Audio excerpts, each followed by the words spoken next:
Are you serious? Are you serious, folks? The Russians are coming. The Russians are on their way. That's right. Russia prepares for a large-scale invasion of Ukraine.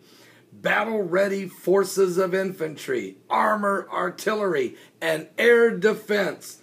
The buildup on the Ukrainian border in the last 48 hours has seen Russia double its troops levels with 17 additional battalions, and has left Western leaders trying to figure out what President Vladimir Putin is planning to do next.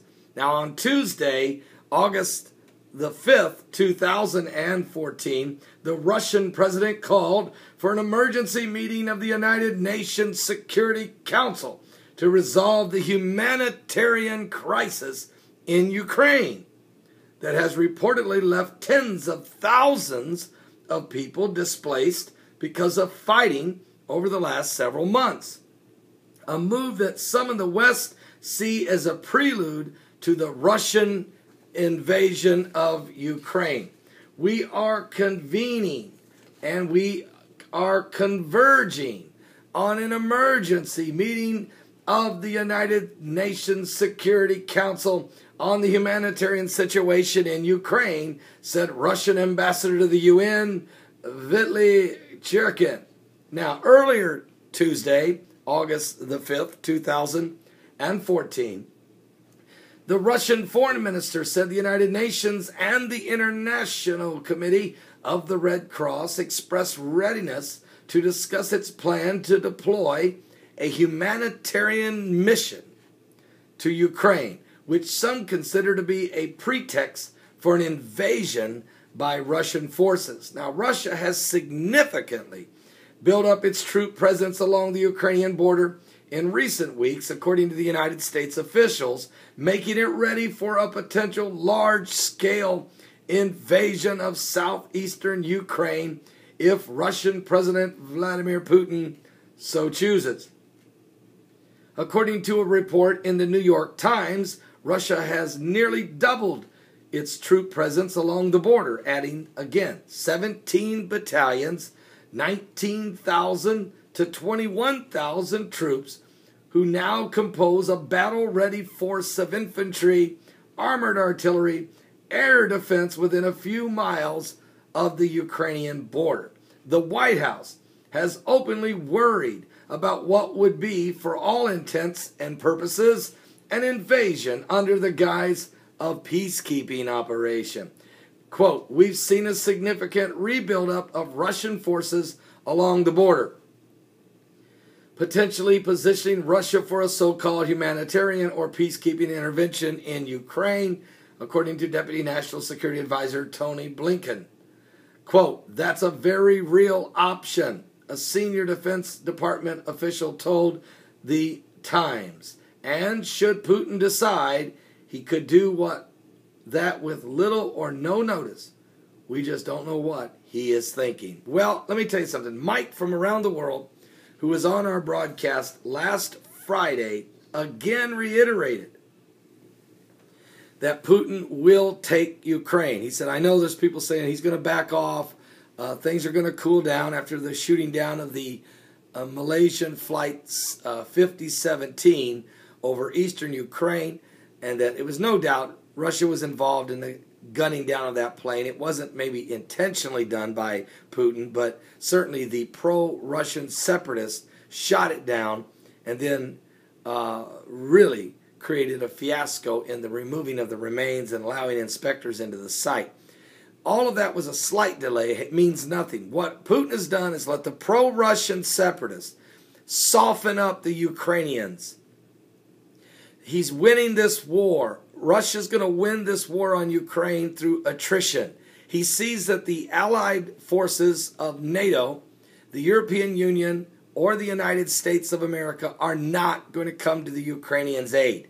He's allowing the pro-separatist Russians to soften up Ukraine to the point that Ukrainian had 300 or 400 troops run over across the border into Russia to escape from being destroyed because they had run out of ammunition. They're out of gas.